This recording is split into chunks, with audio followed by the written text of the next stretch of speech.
Today is Wednesday, November 17, 2021. I'm Pastor Michael, and this is Wilderness Wanderings.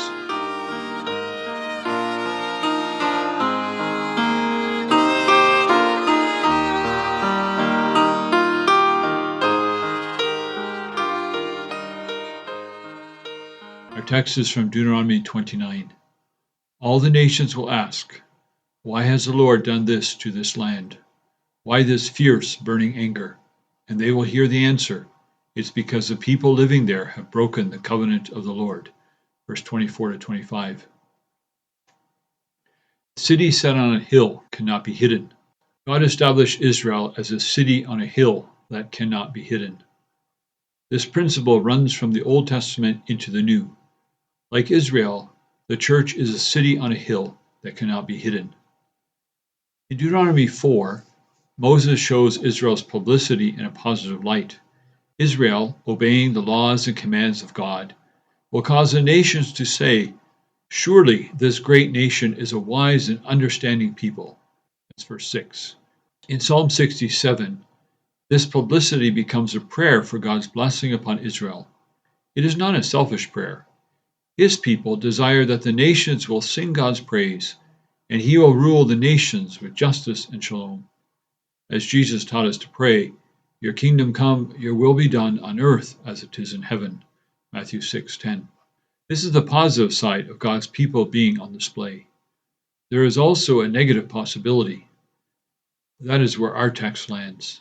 Israel and the church can become an object of scorn and ridicule to all the nations because of the judgments that befall on them or us in their or our disobedience.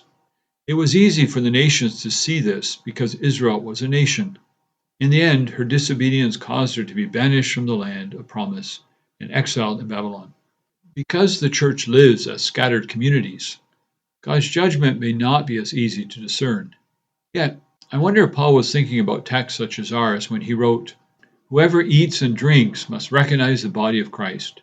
If they don't, judgment will come upon them. That is why many of you are weak and sick. That is why a number of you have fallen asleep." We should think more carefully about what we are doing. Then we will not be found guilty for this.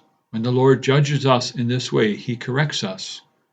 That's from 1 Corinthians 11:29-32. Deuteronomy is structured around this framework of Israel's publicity. It was her mission, as it is now the church's mission. We are God's priesthood among the nations. The very name of God is invested in our fulfillment of that mission. Success will make God's name known as a matter of admiration. Failure will drag His name to the depths of profanity. Ezekiel saw and felt this keenly, standing amidst the smoldering wreckage after the judgment had fallen. But Ezekiel also sees the seeds of hope, for God will always act for the vindication of His own name.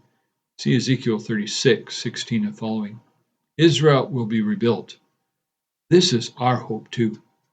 After judgment comes restoration. God's name will be vindicated. Many Christians are discouraged by the church. Lots have left because so many churchgoers act in ungodly ways. We have seen the public disgrace of many church leaders, and we may wonder if there is any hope for the church. If you wonder, remember that God's judgment is not primarily destructive, but redemptive, purifying. When the prophets of Israel warned of God's coming judgment, there was always that seed of hope. God would preserve a remnant.